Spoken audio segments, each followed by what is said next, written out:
Hi guys, welcome to another episode of the Real Football Talk. I have Adil with me, and Adil, how are you? What a fantastic week of football again. Yeah, great week. Lots of good games. Lots of storylines developing, and can't remember a more exciting start to a season. Just You every must week, be, just yes, you must be the buzzed, Adil. intensity. The intensity the season started with. Some of the matches that are like they just got that big game feel straight away. Um, yeah, I can see the United intensity is still running through you. But we'll get let's start on that. I mean, what a performance by United, and I mean, they started off by showing off Casemiro, their new signing, to get the crowd pumping, and it seemed like it carried on to the players. And what did you make of it? I think obviously a lot of the talk is about the protest before the game, so getting Casemiro out that kind of broke away all that negativity of the protests, kind of got all the fans, back to just supporting the team. And, United fans are really good at supporting the team on the pitch anyway. They're renowned for having a lot of patience and, they don't boot, very quickly. It takes them a long time. So, I thought that probably helped the atmosphere. But just to start the way United started, just really amped up the atmosphere, the fans. You know, you could tell United were definitely there to fight and give everything, and I just think, I mean, there's a lot of risk Ten Hag took in the sense that with the lineup, taking out Maguire, taking out Ronaldo, they're all big talking points. So they needed He that took kind Luke of Shaw out fast as up. well. Yeah. Yeah, Shaw out, Fred out, McTominay still in, still kind of playing Ericsson deep at the start. So, Martinez back to starting. So there's a lot of question marks. Things you'd have, things we would have definitely questioned if the result didn't go right, right? Because the thing is, the crowd, it's a nervous Man United crowd as well, in the sense that when a player makes a mistake or doesn't show that confidence on the ball, the whole stadium sighs, and you can feel that nervousness there. So any one of those players, there's already the jury's out on them, and if they didn't start well, or if they made a mistake at the start, that nerves would have kicked in from the fans and would have seeped into the players. So it was really important that start that they went for helter skelter, sprinting everywhere and flying in and taking the game to Liverpool. And it's not often like Liverpool get outworked, outpressed, outbullied, But it wasn't just one department, it was every single department. Man United were just everywhere. They were everywhere. And, and it felt like then none of the Liverpool players were really up for the challenge other than maybe Milner was giving it. Elliott, too bad. Elliott tried. I think Diaz is a try, but faded. He faded. But not many of the leaders that you expect. Like Henderson was nowhere to be seen. Obviously Van Dijk, even Robertson. Talk about Van Dijk. Robertson is normally a leader who gives a lot of fight. He just seemed like a passenger during the whole game. I mean, they seem like the team short on confidence. Is it a bit to do with confidence? I mean, maybe I think the atmosphere maybe took them by surprise. I don't think maybe they were, but I think maybe Klopp never helped, with the lineup as well. Klopp made a lot of, tough decisions, like to drop Fabinho. I was just shocked for such a big game to drop Fabinho. They were saying he wasn't fully fit, Fabinho. That's the reason for. I don't know. I don't believe that. I don't believe that. But whatever it is, then that was fortunate for United because as soon as he came on, uh, the tempo picked up. But yeah, I just think it seems like they got overrode by the occasion. Maybe they did have a sense of full security, thinking it's going to be quite an easy game. You're right. Either way, obviously the intensity United played would have had a big factor in how kind of shell shocked Liverpool looked. A lot of the players, anyway. I mean, what do you make of that first goal? I mean, there was sign of United scoring at any moment, but what a brilliant finish from Sancho. And great play by the whole team, even the setup, the pass from Martinez into Talesi, and then the 1-2, and then the pullback, and then great composure. Yeah, I think that's why Eriksen was brought into the team, because every other opportunity to play the ball in behind, United were doing it and rushing it and kind of showing their inexperience and composure at the right moments. And then it comes to Eriksen, he kind of lets it overrun and he doesn't panic. He recycles the ball, goes backwards to Martinez, goes out, then the quick 1-2 with Elanga. But the fact that he wasn't rushing to create the goal or rushing or forcing the issue, I just feel like that's all that this United team needed anyway. So I think a lot of that is down to Eriksen. Obviously, the 1-2 with Elanga is it's a perfect weighted ball with Eriksen. So yeah, no positives, but that was probably the first time United actually showed a bit of composure where they weren't trying to rush everything and trying to beat Liverpool through just flat out pace. So hopefully they'll take lessons from that, and because you feel like if they do have a little bit more composure, a little bit more slowing down the game, those type of chances are just on all the time because they're committing so many guys forward and the pace is there anyway. So yeah, even if you look at the second goal, a little bit, Martial took a few extra touches, a bit more composure before he played it. Lucky that Rashford managed to just about stay on side. I think it's one of those ones where probably was. I think from the angle it would look off, but obviously the pitch, because of the way the camera is, you're gonna have to look at it in a different angle. So as much as it to us looked like he might be off, but when you actually spin it around to the same angle it's in, then he's probably on. I mean the lines are the lines. They always look a bit. I think there was one yesterday. I just couldn't. Can't remember whose it was. Was it Zaha's or something? One of the goals I just could on Saturday just looked from the angle looked completely off, but it wasn't. So yeah, but I think what I was saying, I think his one was probably there was a benefit of the thicker lines because it seemed like there was no difference between the lines. Yeah. What do you, for both goals, there was I don't know. I feel like Van Dijk could have done more because if you look at the first goal, I don't know, Van Dijk just stood off, and even the second goal, Martial just beats him too easy. He just dives in. That's not something you see very much of Van Dijk. Yeah, I think Van Dijk's used to just a lot of people giving up when they come up against him, and then him just putting his foot in like that. And obviously his best bit of defending recently has been when he gets tight and physical with people, but he's not really doing that much. So yeah, I mean definitely for the first goal he should, I think him and Milner had a big argument about it, kind of showed this, there are issues within the team. But yeah, Van Dijk should have come out. We've been saying it. Milner, was it Milner right to have a go?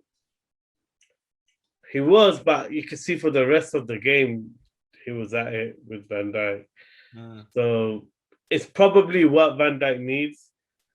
I think he's been coasting for a long time, struggling for a long time. since And now that kind of the media spotlight's going to be on him, expect some big performances from him, innit? Because listen, we've been calling it for long. yeah, I mean, and everyone's finally clocking on. yeah, And I didn't have my team today to bail them out. but we said a lot of last season how much Matip and Jota was bailing out this Liverpool team, and then towards the back end, Mane stepped up. So it just feels like those key ingredients that that were there, that brought a certain mentality and was covering a lot of the gaps. Now they're not there. Alongside Fabinho, who is always solid. I just think, Liverpool lineup looked quite weak, and you can see, 9 players out. The squad quality ain't quite there. Well, even then, they fielded a good team, and you would expect them, considering how it's been. You'd have expect. And the other thing is that if you looked at the stats, I think about 60th minute they showed the stats of like sprints. And everyone talked about for United the previous week against Brentford and highlighted it. But if you look at the contrast this week, about 60th minute, they're done about 106 sprints compared to Liverpool's about 50 or 60. So it seems like there's a lack of 3 kilometers more and pressures done more than double, and but again, that's because I think also some of those stats can be misleading, because at the end of the day, Liverpool had 70% possession. You can't sprint at yourself when you got the ball for 70% of the time. So, when you're looking at the sample size of the whole match, when the team has had 70% of the possession, then the sample size is only 30% of the match. So, United should be higher because their sample size is 70%. Yeah. When they didn't have the ball, so they can do sprints, they can do pressures, they can do, because they've had the game, they've not had the ball. So some of these stats, they can be very misleading in the sense that when a team dominates the ball, they can't do sprints to themselves, to the opposition. They've got the ball. Yeah. So I mean, you can see the difference in intensity. So there's no real surprises. You can see some of the Liverpool players just weren't at it. They seemed, some of them seemed overawed by the occasion, or maybe just surprised by the intensity of the occasion. And they definitely lacked that physicality that they. I don't know about you, but as much as we call the mentality of Liverpool, I always had this thing and this idea. I don't think they're mentally that on top in terms of, I don't know, in the big situations, and that's something I've observed over time. I think what it is the whole mentality thing gets overplayed because they're super brave. It's more than anything. What it is Liverpool will keep attacking and will keep putting more people forward, and so I think that's what people misjudge that for mentality, bravery, the level of their bravery. And so how much is real mentality, having the the stuff where you're really under the cosh. They're not hardly ever under the cosh. They just keep going more and more gun-ho. Yeah. They'll leave 2 at the back, and then if they're losing, they'll go to 1 at the back. The problem is, a lot of the time, that's Matip, but today it wasn't. Yeah. Today it was Van Dijk, and he got caught out, and he really showed that. Even in the first 20 minutes, at least 2 times, Gomez does last-ditch tackles, bails out Van Dijk, and is nowhere to be seen on those.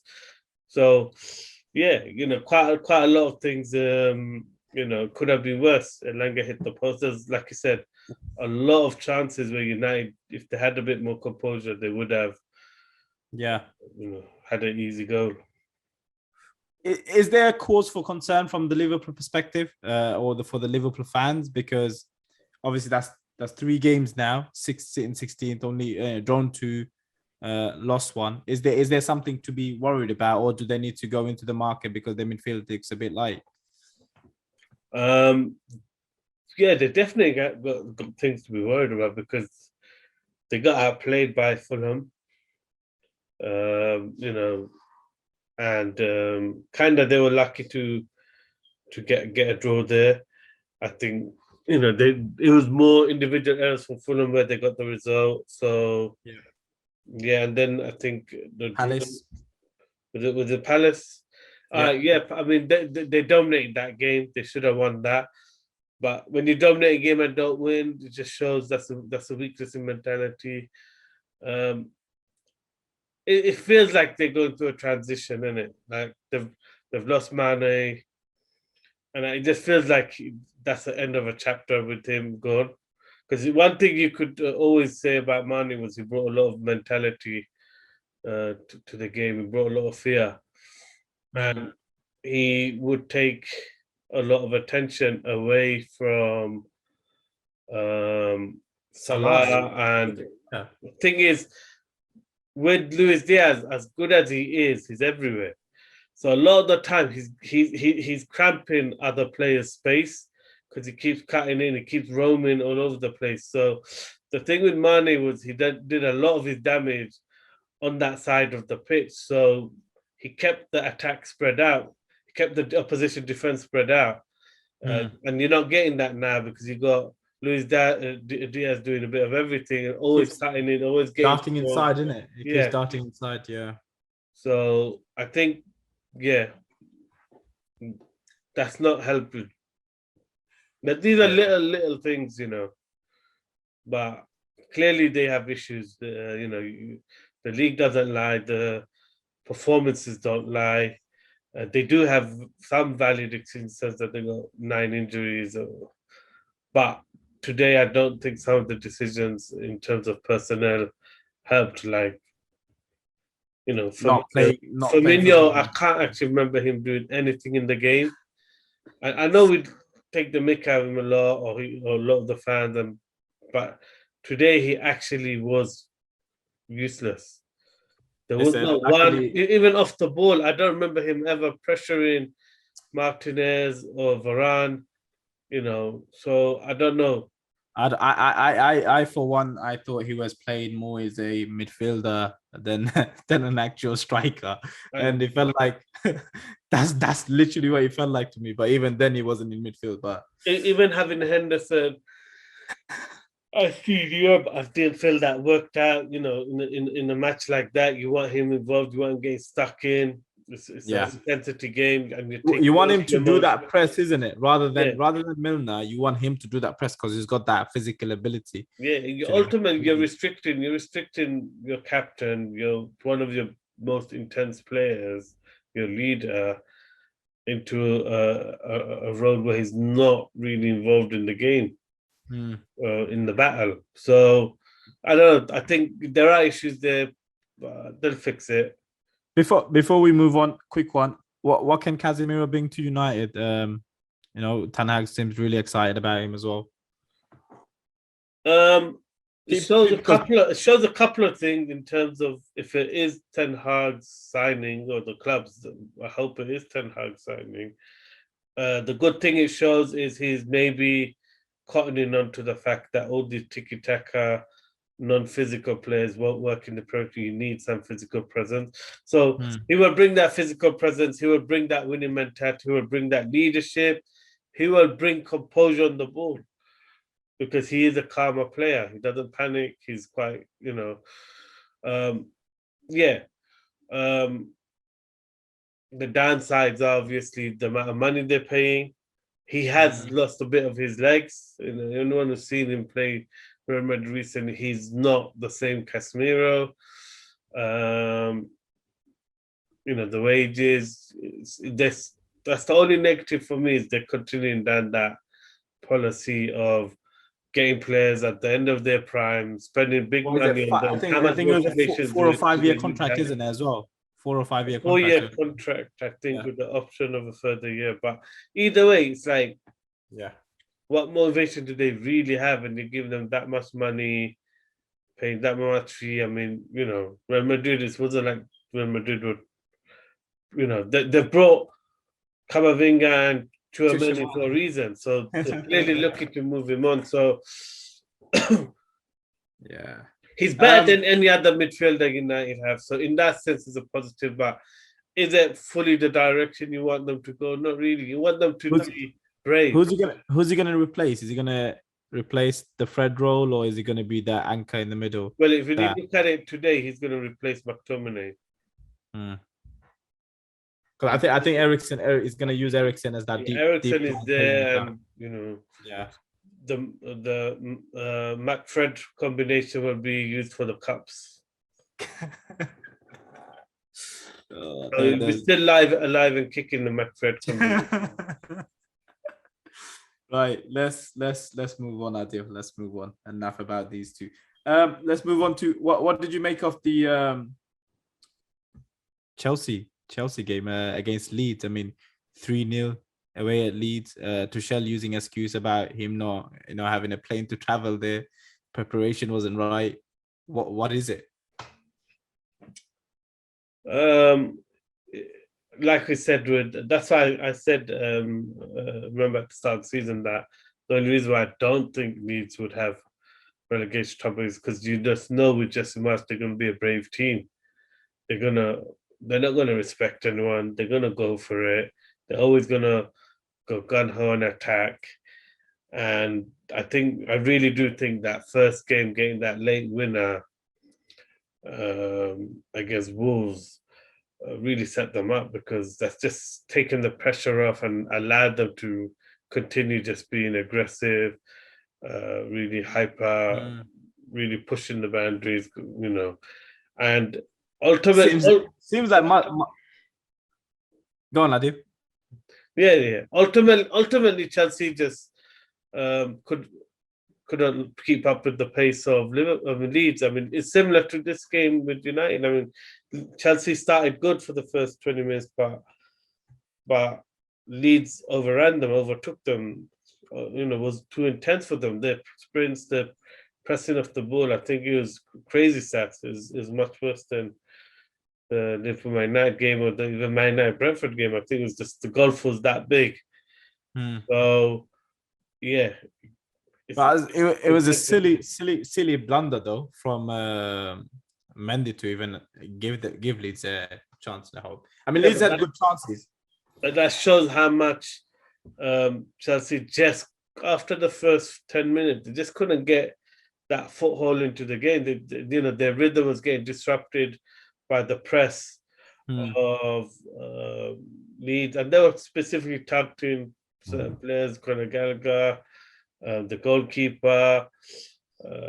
So I just think, they definitely done their homeworks, and ultimately it's a triumph of tactics, because that constant pressing obviously made Mendy have a brain freeze. Yeah. But even I mean, then straight after they get their second goal, brilliant header from Rodrigo, who's in great form. He's carried on his form from pre-season. Yeah, and finally he's hit run really. In terms of Chelsea, I mean, where do they go? I mean, do they need more signings, because they seem like they involved with everyone pretty much in the transfer window. So where do they need to go? Because I've been hearing apparently they're in for Rafael Leo now, and Aubameyang might be on advanced stages to come in. So what's happening? Yeah, the thing with Chelsea is they're going down the model that United are at or were at, which is getting a lot of established guys who are maybe slightly past their prime, but also, they're coming from a place where it's very intense. They're going for titles. They've given a lot has been taken out, and then they're picking up these type of characters that you question how much energy do they have to lead it, to. So I think, that's the worrying thing. They're going down that road of a lot of established guys for a lot of money. And I just think the whole thing just psychologically has an effect on a player. When you play over the odds, the agent's happy, you're happy, you've taken a couple of mil extra on the signing on fee. And I just think mindset wise, it affects your dedication, your hunger, And so it just seems like, yeah, although they're buying good players, there's a big question mark on the idea and the policy of signing these type of established stars. Just lacking a bit of fresh blood, even though they're signing players. So, I mean, what do Chelsea need to do to come out of this kind of pit they're in? Yeah, play some of their younger players. Trust them. I mean, you're playing, Reece James, one of the best wing backs, most powerful wing backs, and it's like you're more interested in what the opposition are going to do. You're more worried about the opposition, and you're playing him at the back and moving Loftus-Cheek to the right wing back position. Right, I just think it's you're sacrificing one of your strongest players, your strongest attacking threats. You're one of your best weapons. He scored the last game, and now you're making him a centre back. I could understand if it was, like the way they did it. Well, they done it against Tottenham. When they did it against Song, match up with the pace, fine, strategy made sense. But who was it, Bamford or Gilhart? Well, they had Rodrigo, James, etc. So yeah, so I just think you're Chelsea. Maybe you're over, cooking it over prioritizing the opposition players, opposition team. Should we let's move on? Fantastic game at St James's Park, 3-3. Newcastle versus Man City. I mean, what a performance by Saint Maximilian. Yeah. What did you make of that? Going 1-0 down so early, and then to fight back to become 3-1. Yeah. Obviously, City scored literally with the first attack. Yeah. But Newcastle just really unlucky in the game. Super brave, super confident. Haven't seen a team just kind of ignore the numbers that Man City are putting in.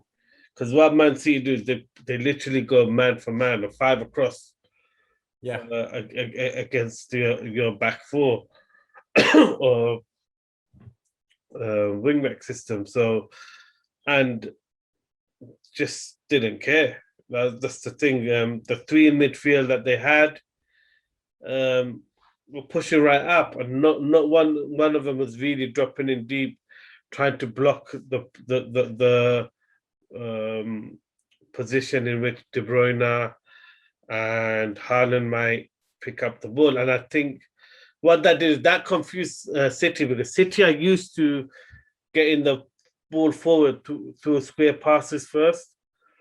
So what they do is with the overload, encourage the press, they'll go square, and then eventually one of the players, they'll go square, then one of the players will pierce it through, and then they've got the overload. And what happened here was because the 3 midfielders were just pushing up and didn't really care about any of the players in behind them or in the pockets. So what happened was they're going square, and they're not finding that spot to penetrate the ball because it's just 3 guys that's just right in your face. So that kind of disrupted City's rhythm, and I just felt like De Bruyne just wasn't used to that, wasn't used to not being able to pick up that ball and then drive at people, because he's ultimately, when it did come to his back towards goal and the defender goes in tight on him. So when City really came back into it, it's when De Bruyne started to drop deeper rather than picking that ball up in the hole. He was the player receiving the square balls, and then he started to do you know what something else that I noted and I was really quite impressed by Newcastle is even their midfield, the way they were handling and beating that press a lot of the times to keep that ball and then ping it into their, Saint Maximilian and stuff, or Almiron to run.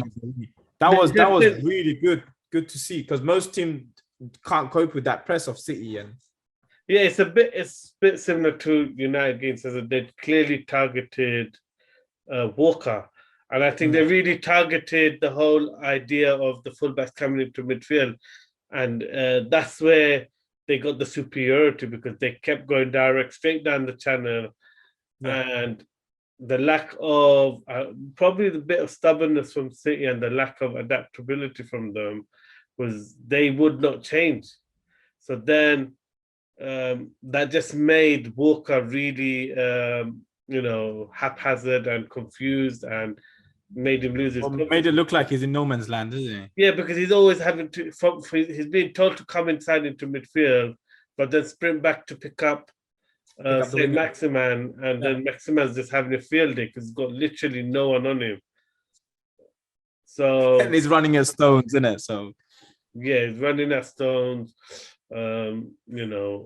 Walker's sprinting back, but now he's not in the right position or body shape, because he's trying to recover rather than defend, being in a position to defend from the off.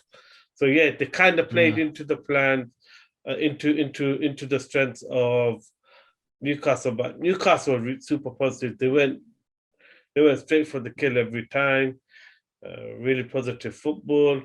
The atmosphere. They'd be gutted that they didn't get full 3 points, isn't it? Yeah, but they put a lot in, and Man City always find a way in it. Man City. But the positive thing was, even when they got back to 3-3, it was Newcastle again who went onto the front foot and started pushing for a winner. Obviously, they have made some positive changes, and they probably needed that fresh legs. I think the players watching the fresh legs did cost them not bringing those subs on earlier. Yeah. I was thinking that as I was watching, I was thinking like a manager would, and I was thinking the right thing would be is to get fresh legs on now, because it's 3-1. You got 2-goal buffer. Yeah, Man City. Yeah. So and then you got a few more to bring on. If you concede the next one, you get it. Yeah. So I thought, maybe it took too long to make those changes. Like bringing players on at 3-1 is a lot more easier than bringing them on at 3-2. 3-2 because the champions who are starting to dominate the game. Well, you got to rate Man City's mentality as well. I mean, pretty much never die attitude, and never say die attitude, isn't it? Because like 3-1 down, even then they were just going it, and they had chances to even win it. But I think that super positive approach from Newcastle allowed it, or made it easier for them to do that, because they weren't really marking any of the danger men out of the game. If they chose to go down a system where at least one of the midfield starts marking De Bruyne, they would have had the win, I think. But they still kept that aggressive, pressing style, and it shows about De Bruyne. And eventually he'll unlock you and figure you out. I mean, the ball for Bernardo is absolutely exquisite. I mean, through the legs as well. Yeah, it's just unbelievable. So, Newcastle look like a threat, and they look like they're going to give everyone a game at home. Yeah, definitely. I was going to say, it's completely gone out of my head, I do. Maybe it's going to talk about Arsenal. Let's move to Arsenal. 3-0, impressive performance away from home. Odegaard gets a double. But again, Jesus. Yeah, I mean, come on, that first goal, what he's doing is like this is the thing. If Messi does that, everyone raves about it. Yeah. Because that is what Messi would do. He'd skip past 2 or 3 challenges and then play the best reverse ball you can get. And that's high confidence. But Gabriel Jesus, is playing out of Do, his world. but do you know what I also loved about it is the little push on the defender before he received the ball. I just love the intelligence of the timing he done it, as in just as he was about to go up and stuff. I really thought that was He's smart. done it all 3 games, and he's done it non-stop all 3 games. I mean, he is bullying these big defenders, and he's dominating them. I mean, look what he did to Evans last week, and then Evans. Was it the week before Anderson? Yeah. So he's just turning you inside and out and just giving you a nightmare. So yeah, he is the different thing. He's bringing a lot there to. But we lacked a lot of that in previous years. You know, we lacked that difference maker within the team, someone that can unlock a team or do something that's I mean, special. yeah, I mean, this if we look at the fixtures this year, after taking the lead against Crystal, they got dominated. Crystal were lucky, had not to put away some of the good chances they had. And everyone keeps going about that first 20 minutes against, in the second game they won, but again against Leicester, 4-2, it felt like, that lack of controlling the game, they got a bit excited over attacking. This game, they just really controlled it from beginning to end, really showed their class, and, Travers in goals done a lot of saves. I mean, some of the football, and that was the thing I was most impressed by, was this time they could maintain control of the game. They played good football all the way. They didn't get overexcited and start losing control of the game. But then when they made those subs, they went up a gear. And that's what you want to see when you're 3-up. You want to see the subs still making an impact, not coming on and just coasting and getting 10, 15 minutes under their leg. The level went up, and that's when suddenly that fantasy style of football came back suddenly, and Nketiah, Jesus, so many chances, but the way in which they were cutting Bournemouth open still for that last 2 minutes, I think that just shows a real positive mentality, and shows obviously growth from the previous weeks. And yeah, the confidence is there, the mentality is there, and they just look like they have a killer instinct. And you can hear it from all the interviews, pre-game, post-game. It's all about what Zinchenko and Gabriel Jesus have brought to the club, to the dressing room, that killer instinct, that nasty side, that win at all costs. It's needed. And what I liked also is when Odegaard went off, they gave the armband to Jesus. I was like, yes. Because the way Jesus goes is about it. It's just, you're like, what, this guy is the right man because of his energy and the attitude. The decision to make Odegaard the captain happened before they finalized the signing of Jesus. You feel like if Arteta held off for a few more weeks, he would have ended up giving it to Jesus. I did. Listen, but also I got to mention one thing before you. That finish from Saliba, yeah. Yeah, I think it was sweet. He hit it soft, went through the ball, but it's just one of those swings, isn't it? It's one of those swings where you're just swinging at the ball and hoping for the best. Top bins, Saliba. Yeah, top bins. So yeah, he had the courage to take it on with his left foot. He, deserved goal. He's been playing well. What do you make of them? I mean, obviously Bournemouth isn't the greatest of teams, because just considering Man City beat them 4-0 the week before. It's not the greatest of runs they have had. Is it too early to call anything on Arsenal, or do they need to be tested a bit more? Well, it's too early for every team. I mean, every team will get tested. It's a long season, but you can only beat what's in front of you. They weren't completely the better team in their first game. They won. Second game, Leicester stays a slight comeback. They go back the other way and make it 4-2. So there's signs that this Arsenal team has got mentality, has got a lot more steel about them.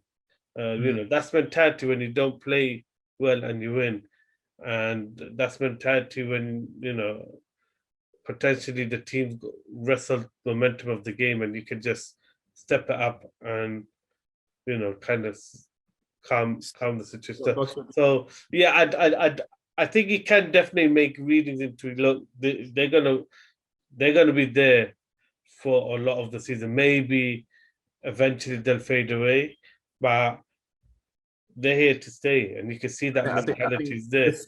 Squad depth, and until and I'll still say I think until and unless we get two more minimum players in to shore up those wing spots or the attacking areas, and one more in midfield, I think it's still going to be an issue for us.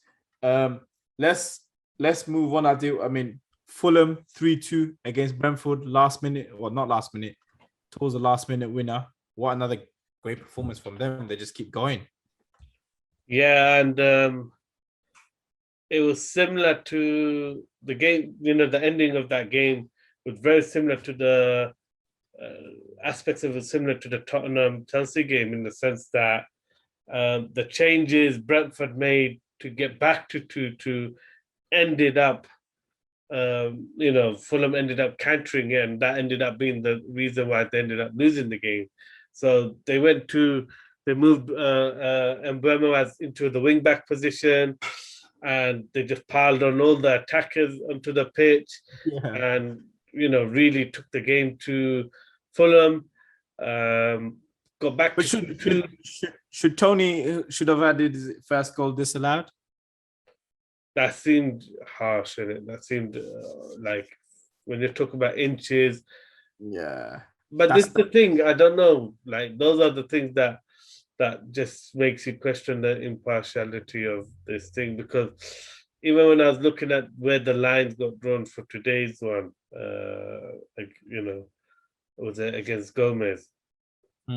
It just seemed like the line started straight after the shoulder, and then you've seen others on the shoulder and not straight after it. So I don't know what the directive is, but I don't think it's being done completely consistently. It was a great finish from Tony, the one that got disallowed. So that was a shame. Even this one he did score was, good finish. But I just feel like,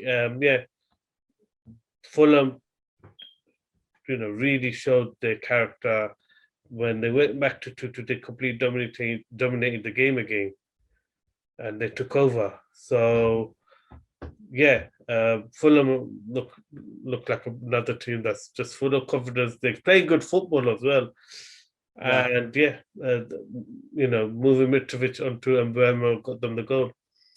And I mean, it seems like Marco Silva's just really got his tactics and everything spot on since he's come back to the Premier League, and his team's performing to the way. And the player that Noah's really spoken about, got his first goal. But Palhinha looks like a perfect player for the Premiership. He's put himself about every game. But that thing, he's composed on the ball. He's calm on the ball. He's happy to receive the ball under pressure, but he's got a real nasty side, which I like. Quite even before this weekend, everyone's going on about the tackle he did. It was evident in the Liverpool game as well, wasn't it? Yeah, but in the Liverpool game, he's really putting himself about, shoving players, dominating, being physical. So really impressed with the way he's going about this. And Fulham and them, they've got a good first 11 that's going to compete. The problem is when Palhinha ain't available, Mitrovic ain't available, because Mitrovic always looks like, like a bit like a dad's army. Like every game by the end, he's really limping. It's like he's really limping, and so they're just like taking a lot of knocks, and that's his style. Well, that is his style. He puts himself about, flies into tackles, he's getting fouled a lot, but you just think there's a lot of wear and tear in the way they're playing and the way they're using him. What will happen if he ends up missing a stretch of games? you think that's what they should look for? Another striker just to complement Mitrovic and just to give him the breather, to really give them that hope. Well, they do need strength in depth. I mean, all the clubs do. So definitely, what you can see is the first 11 is going to compete. They're going to play good football. They're not going to respect anyone, and they're not a pushover. They're really not. They're really playing some good stuff. Let's move on. Tottenham 1-0 against Wolves. Very good game. Yeah, they were dominating the first half. Another slow start. Yeah. Wolves should have been ahead. Wolves had so many chances. Matthews Nunes looked really good. Yeah. He's got a bit of that.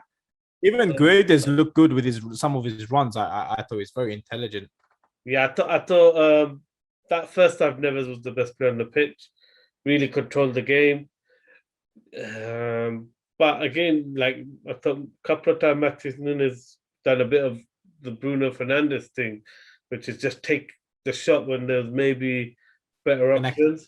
And they're good shots, I mean, but again, he's got that thing that once he sees a sight of goal, he's hitting it. But he looked really good, and it's another game where Tottenham have won where not convincing, just through mentality and it's a shame in the sense that Nathan Collins eventually got done by Harry Kane. Just shows the perseverance of Harry Kane, because that was an ongoing battle the whole game, and Collins was really impressed me. I mean, I was like, wow, this guy, Gareth Southgate should be looking at trying to get him in, because he showed a lot of leadership. He was matching Kane and kind of dominating him. And he wasn't backing down either. The one moment. He wasn't backing down either from anything. He was. Yeah, but he was winning, not just backing down. He wasn't backing down. He was winning the battle. He was winning the ball off Kane all the time, winning the aerial battles. He was actually dominating Harry Kane until that last mistake, that last slip, or that last loss of concentration. So still, I would still commend the performance of Collins. And Wolves. He's 21. He's still 21. He's got a long way to go on. This is the first game where he had a lot of hype, and when Burnley bought him, I didn't really see, especially towards the back end of the season when he was getting a run of games. I couldn't see what was so great. He seemed quite panicky to me. But here, I mean, some of the risks he was taking on the ball, he got away with a few, but that composure, that risk, dribbling out of trouble, passing out of trouble, that confidence, that it's a complete change from what we saw at Burnley, where he was just panicking, hoofing the ball away all the time.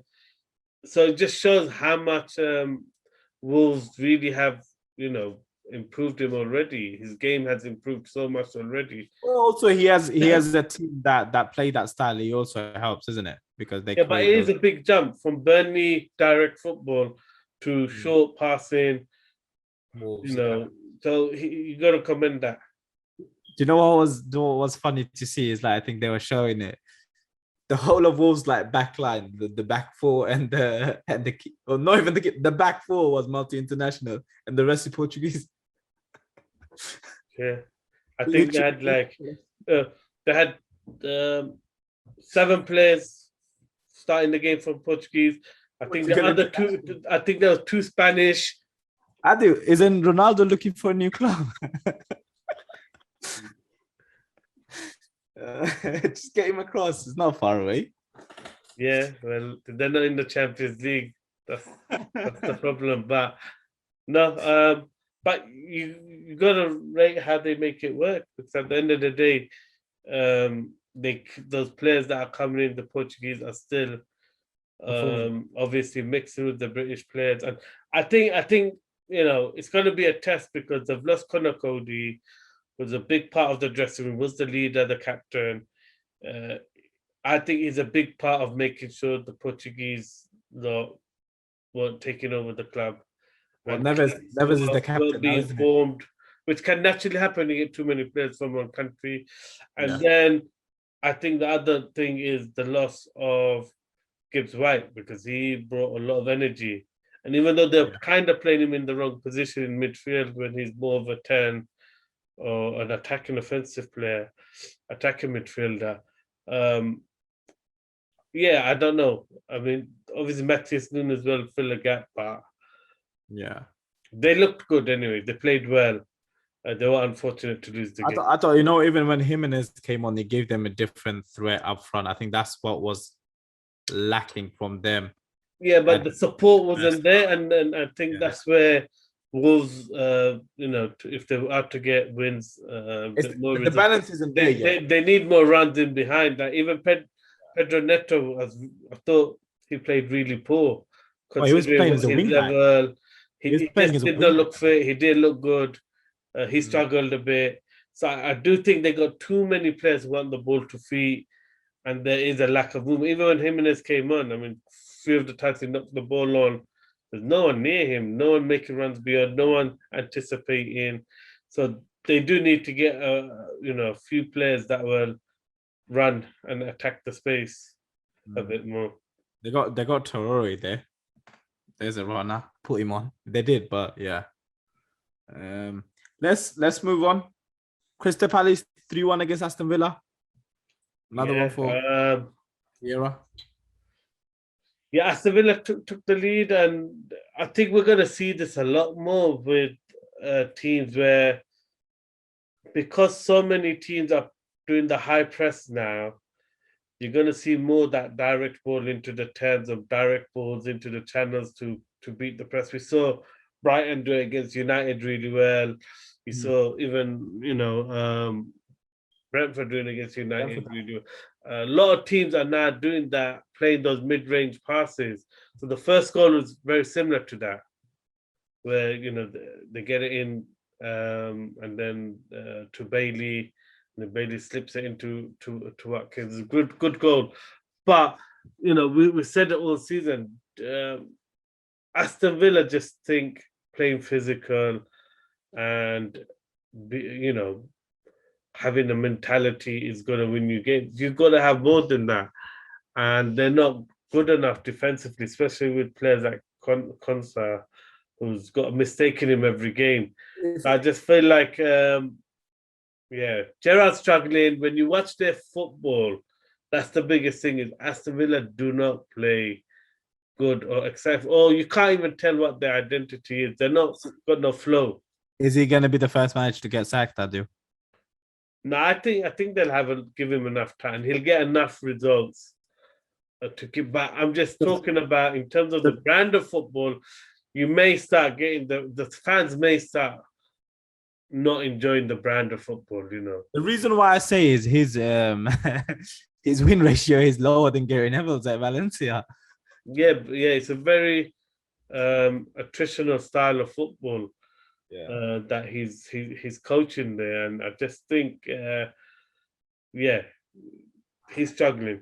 He's struggling, and I think I don't know. We'll probably move on to Everton, but it's the same thing with Everton and Lampard.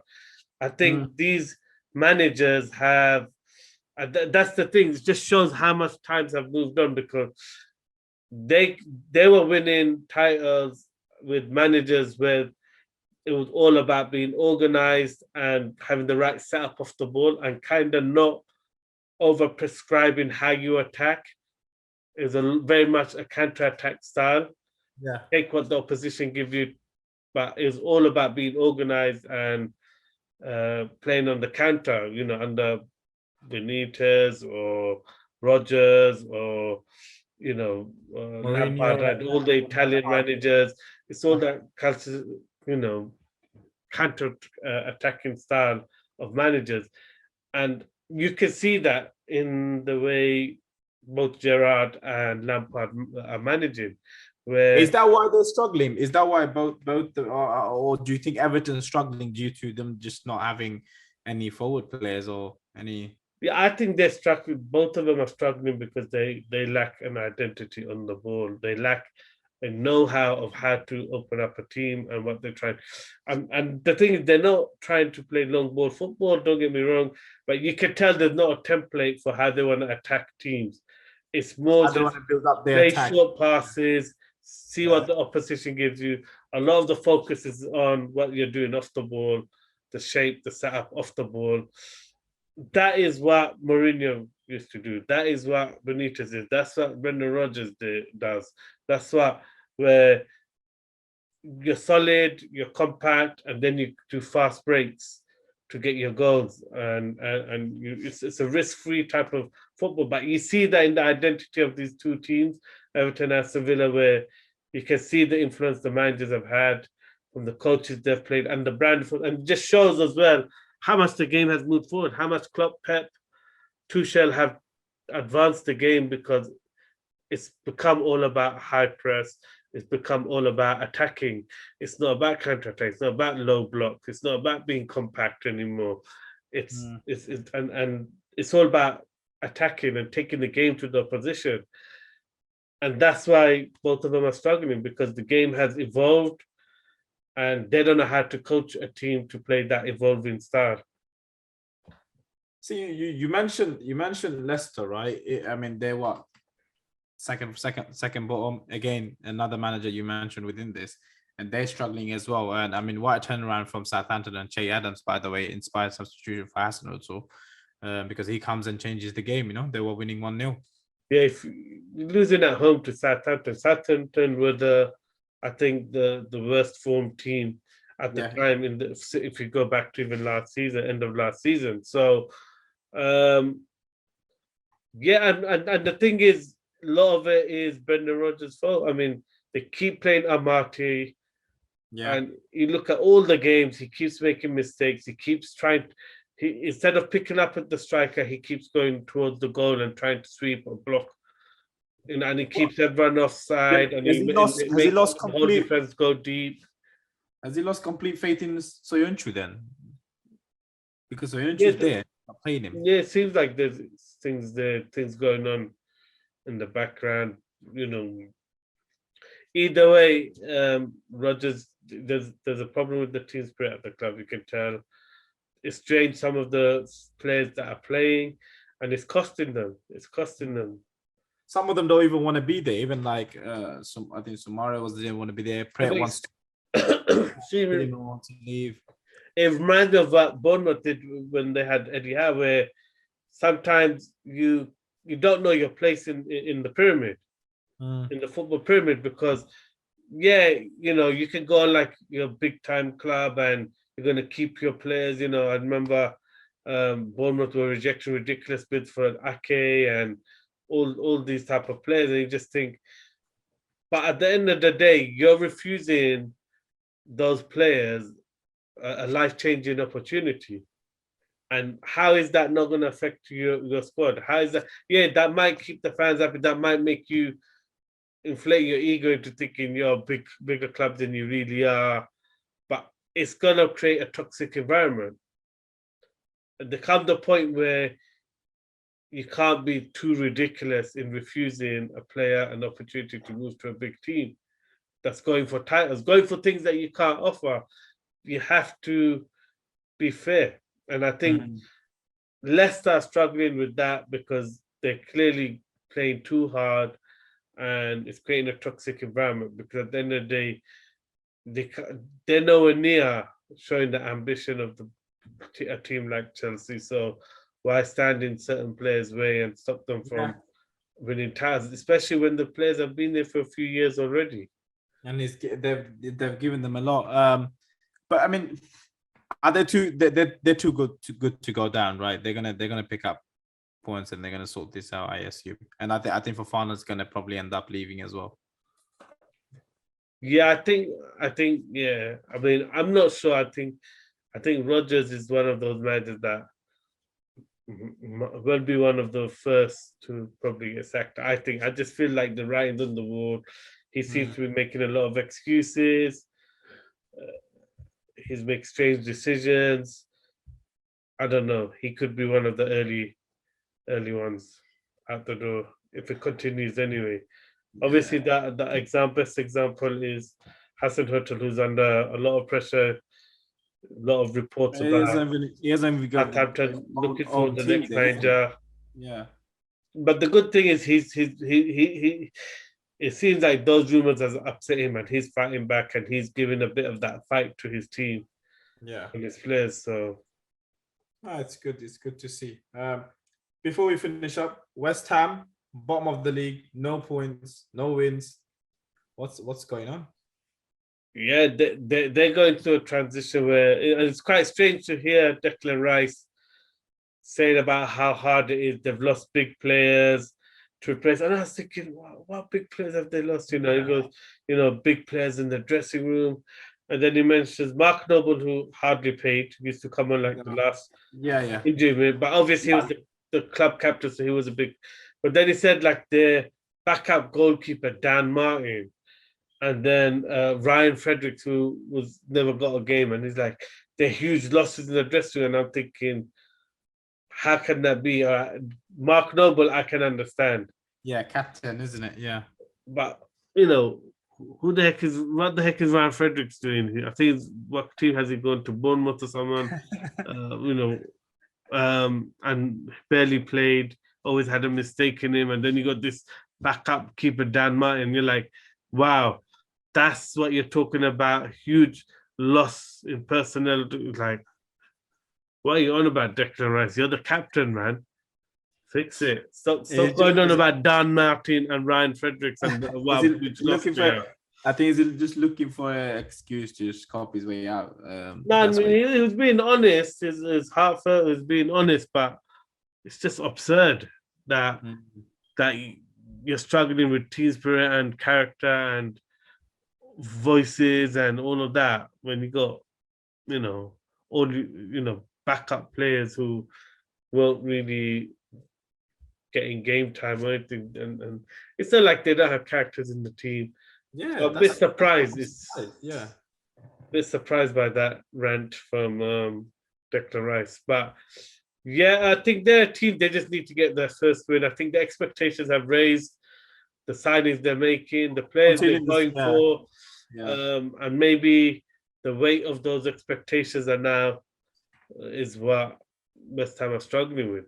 You can feel there's an expectation from the fans, and it's ridiculous that they were booing as loudly as they were, the West Ham fans, considering what Moyes has done and the way he's built the club up. Yeah, especially where he took them last year, you know, considering how well they done in the Europa stage, as well. Yeah, so it's surprising. That is, but again, you know, they're trying to take that next step, and sometimes that can have a destabilizing effect because you're going for players and you're kind of pushing wage structures, and you know, maybe they're just suffering from. But I think they'll be fine. I mean, over the course of the season, they'll be fine.